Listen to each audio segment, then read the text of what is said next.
Hello and welcome to a brand new episode of In Conversation With. And today we have with us Mandeep Singh Narwal from the Scholar Private Tutoring. Welcome, Mandeep. Hi, Rashi. Thank you very much. And yeah, excited to be here and honored to have the invite. It's amazing to have you on board. I know we've been, going back and forth, getting a date in the diary, but I'm so glad that we're both finally here. And yeah, I'm just really excited to hear all about your journey and your business. So, to just start things off, could you tell us a little bit about yourself and how did you get into tutoring?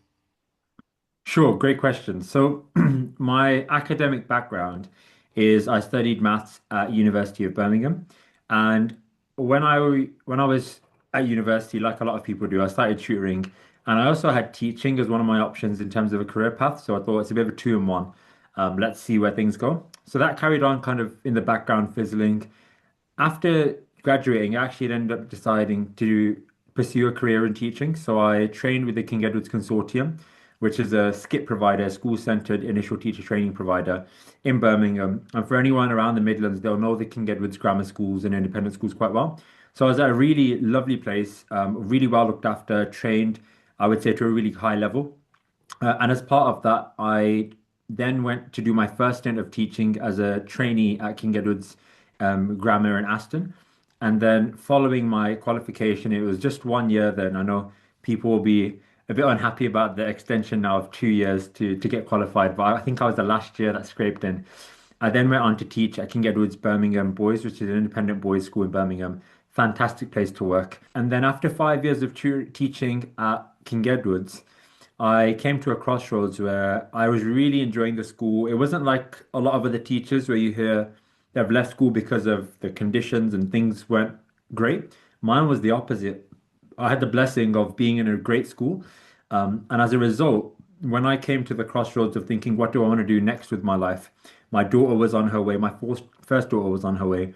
I had a few options. One was to move schools, or one was to change career path directly. So at that point, my wife said to me, well, you've been doing tutoring. Why don't you try it out for a few months? And I thought, you know what? It's a good shout. Let's see what happens. So then I started tutoring with a company, a really good company called Keystone Tutors that many people will be aware of. So I started tutoring with them as well as doing my private work and realized actually, especially with the kind of work they were giving me, that this this is serious. There's a lot of demand here, especially for qualified teachers that have an independent or grammar background. So I started working with them, and as I was working with them, just let people know that I'm actually tutoring more myself, and both avenues started to grow really. I did that for about 6 months from January to the summer. That 6 month period gave me a really good insight as to what's possible, and then realized, all right, from September I'm going to try this thing out. Let's see where we go. And then cutting the story very short, very quickly the demand went through the roof. So I just started asking friends, teachers, people I knew if they wanted to tutor with me. And now we've grown to a small agency of 12 tutors. That's amazing. The story behind the scholar as well and it coming to life. Tell me a bit more about that as well. How did you go about finding your tutors and also like finding clients? I'm sure there's a lot of work that goes behind getting clients for your company as well. Yeah, it's a really interesting question. I'll start with the scholar itself. I think is again a lot of this the mastermind behind all of this is my wife, to be honest. She came up with the name and I really liked it. And I think we wanted something that reflected that we were very professional. I think, especially within the Midlands area and probably in most areas, there's a lot of tutoring that's done in the most respectful way to a very cowboy level. And that's not what I was getting in the game for. For me, I wanted to make sure that as a really professional level brought to this business that sometimes is looked down upon. And we wanted a brand that emulated that, in addition to a logo that hopefully reflected it. So you can see the logo here, and it's a tree sprouting, but the roots being very, very deep. And I think that's really key and hopefully reflects how we feel education should be. Um, one with a strong foundation, but then being able to apply it in many different directions, right? So that was where the kind of the brand came, and I decided I need to create a brand now because we're becoming a thing. There's tutors being involved, there's clients coming in, and it's just more than Mandeep, right? So that's where that came to life. And you mentioned about recruitment and also, I guess, getting clients. If I'm honest with you, we don't really do much advertising.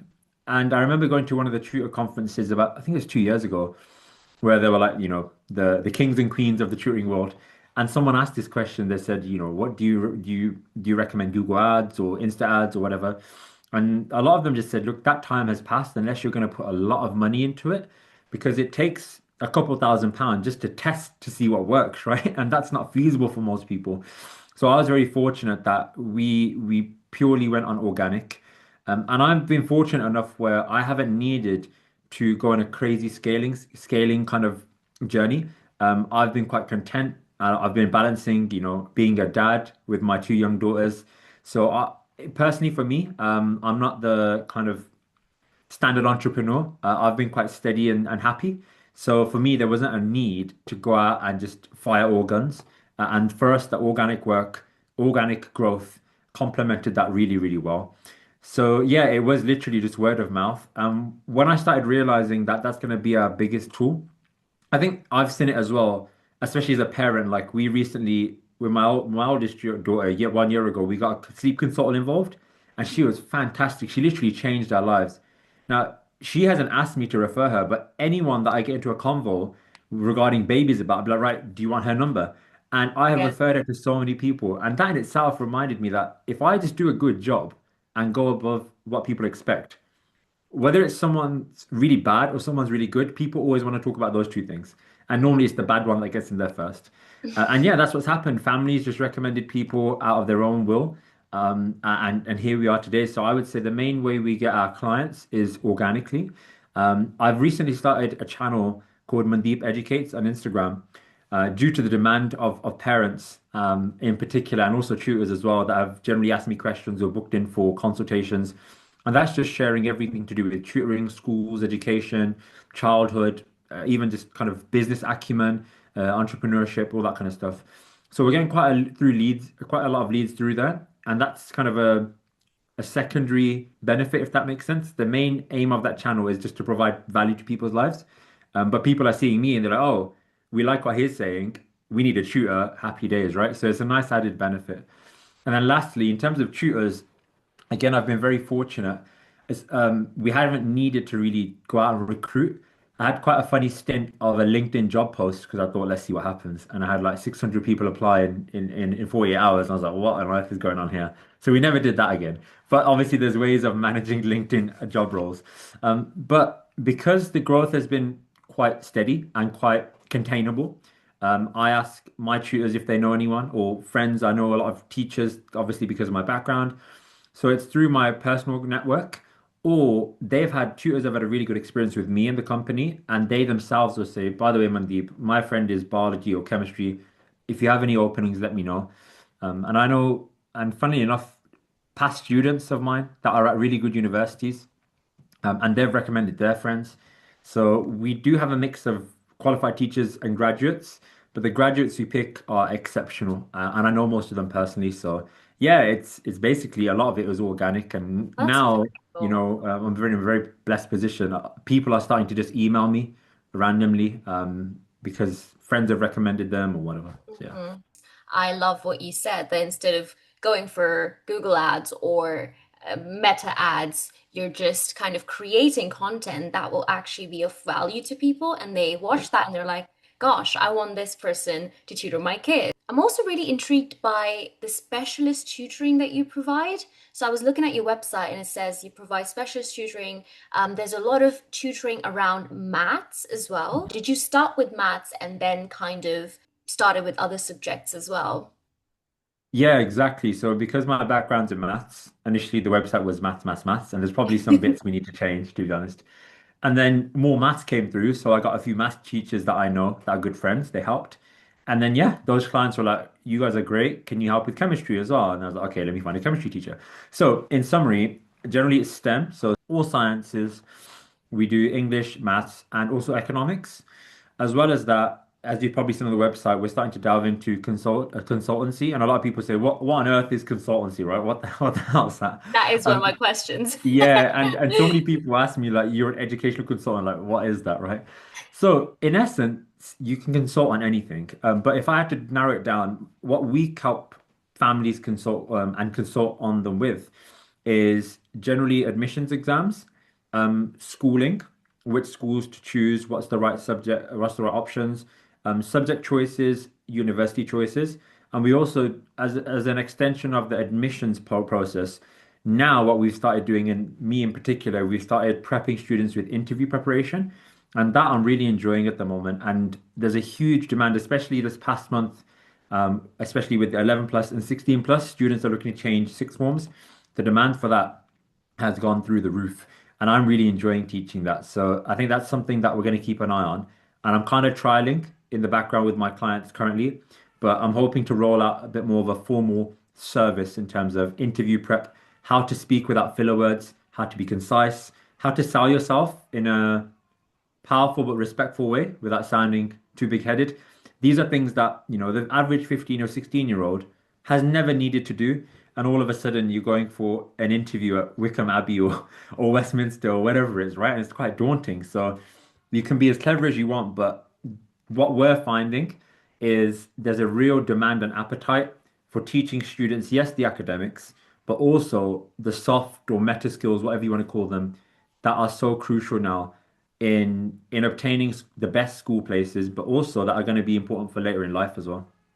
Very exciting. Coming back to the Scholar, when you start a business, it comes with its fair share of challenges, right? We talked about how, it's steadily growing, it's amazing, but when you first started it, you must have faced some hurdles. How did you navigate those as well? Again, a great question. I think the biggest thing you have to have, I know it sounds really cliche, is you just say, I trust yourself and believe yourself. And I think you don't have to believe in yourself to the fact that I know what I'm doing. Like, no, honestly, no one knows what they're doing, right? But there's a difference between people that no one knows what they're doing until you know how to do it, right? If that makes sense. So there's a difference between people that think, I don't know what I'm doing, I'm not going to give it a go, and people that think, I don't know what I'm doing yet, but I trust myself enough that I will figure it out. And I think that was key for me, that I trusted myself that, look, I'm going into a new territory. I've never managed people like this before. I've never done accounting. What is going on, right? But based on my life experiences and how I feel about my own abilities, whatever it is, I'll figure it out. So I think that's the mindset you really need to have. And being around like-minded people and having access and even just listening to, like, your diary of the CEOs or that kind of stuff, whatever input it is, it's very important to keep that input positive and optimistic, I would say. Is, if you can adopt that, all the details of systems and all that stuff will figure itself out. But getting to specifics, I think the things that I initially struggled with was giving responsibility away from my brand, getting other tutors involved and letting go, which was quite daunting at the minute because everything falls through you. But what you'll really quickly realize is that that's not sustainable and there's a glass ceiling on that. And yeah, so I think understanding how to make sure communication expectations are solid so that when you do pass your clients on or you introduce clients that are and tutors that are going to work on your behalf, they know what's expected. So that was a really interesting learning curve. And for me, to help that, very clear expectations, but also you're going to get stuff wrong. You're going to hire a bad tutor. A tutor will miss a lesson and you're going to have to deal with an angry client. And I think what's important is the way you view that. For me, I didn't view it as, oh, I've messed up. I viewed it as, oh, okay, great. I know something's not working. Now is a chance for me to fine tune that so that when I get bigger, we've already got it sorted. Yeah. And that's how I think about every problem. And it's quite a delusional way, but I'd say It's a it's growth quite a mindset, I yeah, would it's quite a say. practical way as well. Um, Definitely. Other specific problems was obviously recruiting the right tutors. What I realized from my time in independent schools is just because someone's gone to Oxford or Cambridge does not mean they're a great educator. And it's a really hard balance because we want people from the best institutions. But at the same time, I've got my old students that are better at teaching Mm, than qualified teachers. And I think don't be too drawn to the accolades because that can be your downfall at sometimes. So, go with your gut and trust your gut. And the other thing is, I think it's very isolating when you leave the school. Even like, my hamstrings are so tight at the moment because I'm always sitting at a desk.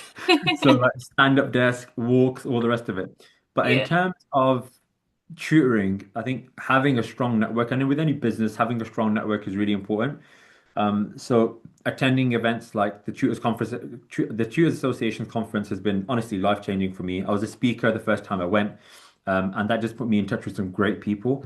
And what that taught me was that in the tutoring industry, anyways, I know a lot of other industries are very cutthroat.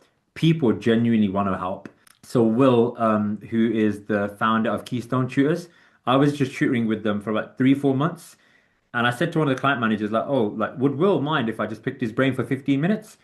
And they were like, yeah, sure, he'd love to. I was like, oh my God, this is madness. And I even told him that I've got my own tutoring business, and he was so helpful, Yeah. even though I'm tutoring with them.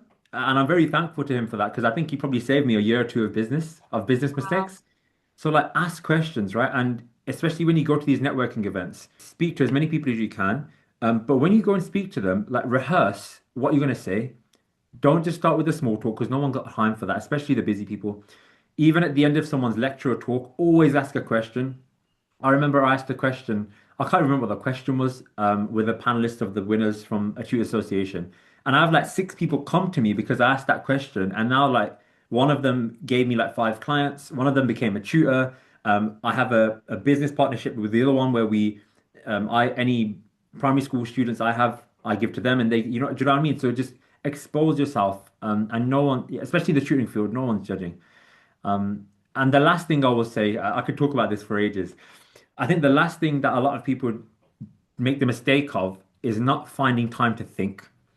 Mhm. And what I mean by that is when you're in a business or even just work, it can feel like you're constantly reacting, constantly firefighting. How am I going to have time to come up with a business plan? Or how am I going to have time to think about a social media channel? And I literally put this off for 6 months, right? I'm so busy. I have 2 kids.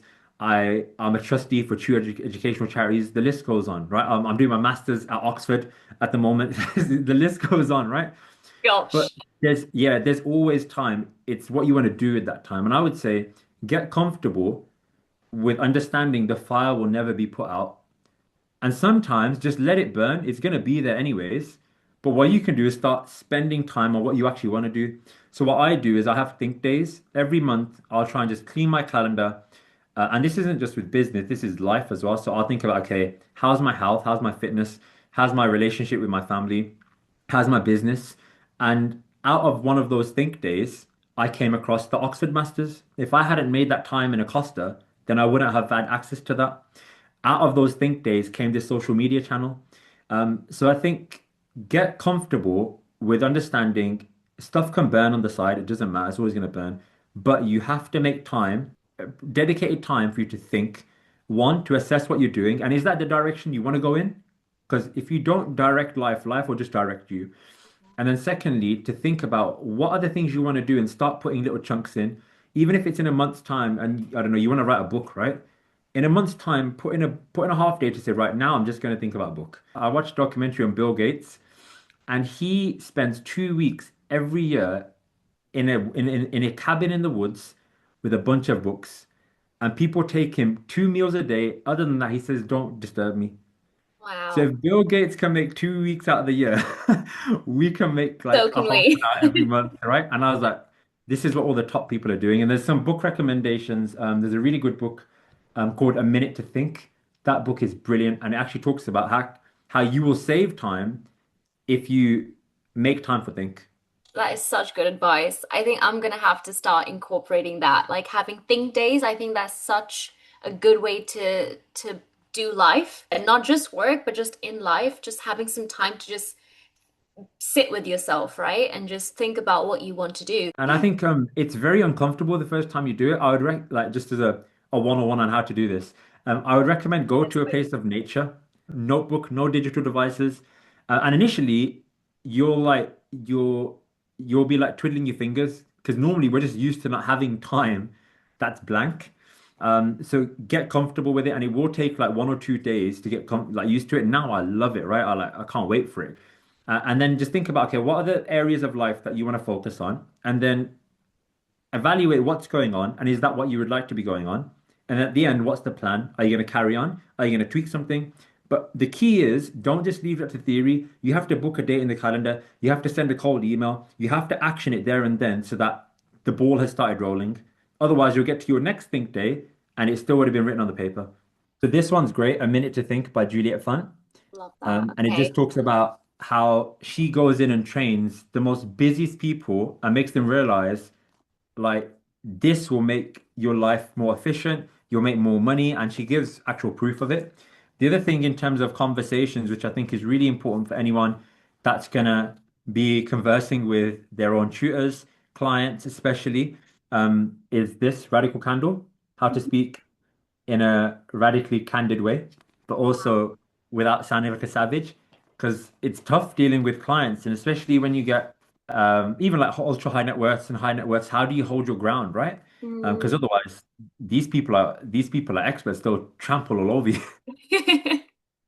That's great. Thank you so much for that, Mandeep. That's really, really helpful. Moving on to my next question. I want to ask you about TutorCruncher because you joined us over 2 years ago, and I want to hear about your experience. Firstly, how did you decide TutorCruncher was the right fit for your business? And also, how has it shaped how you manage your business over those 2 years?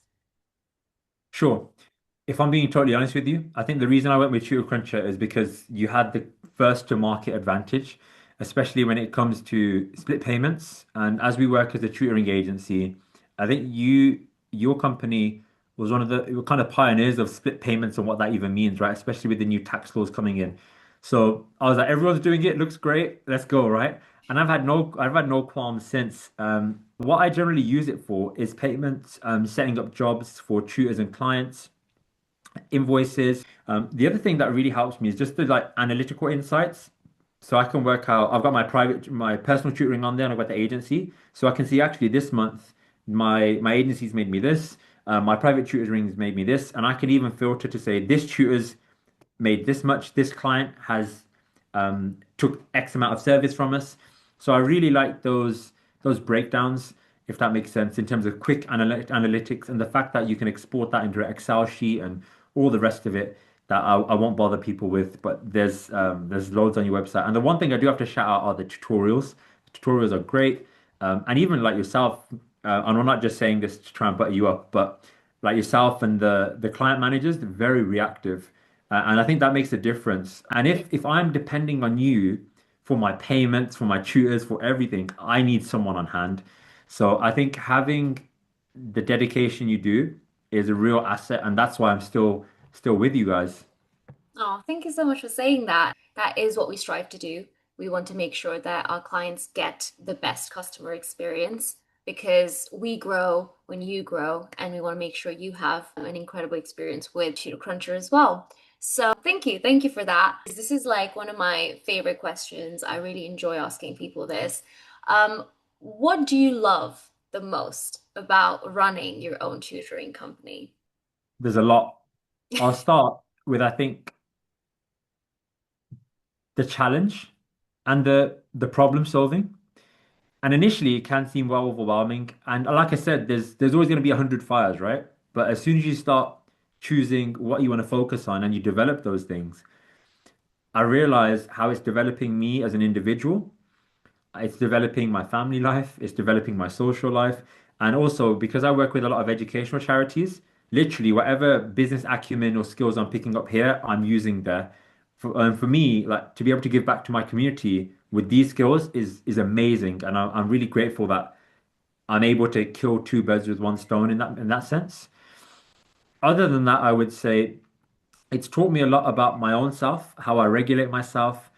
It's forced me to read the books that I've mentioned, which has taken, I would say, really elevated my thinking. And the lastly is just the flexibility. Like I went to tennis today with my eldest daughter, who's 2.5, from half 9 to 10, right? And I do splash time with both the girls on a Friday. I remember the first year I started tutoring. We went to Italy for 2 weeks outside of school time, which is brilliant because everything's Not cheaper, food's busy. not busy. Yeah, it's amazing. And the last thing I would say is having the time to think. It grants you the time to think and create space for what you want to do, and also experiment with things.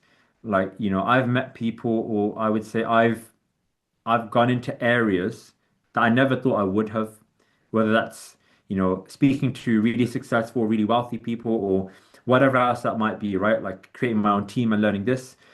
So yeah, I couldn't have imagined one having there's always time, so I don't like saying there's never time, but I don't think I would have had the mindset and the horizon being in a normal 9 to 5, if that makes sense. Love that.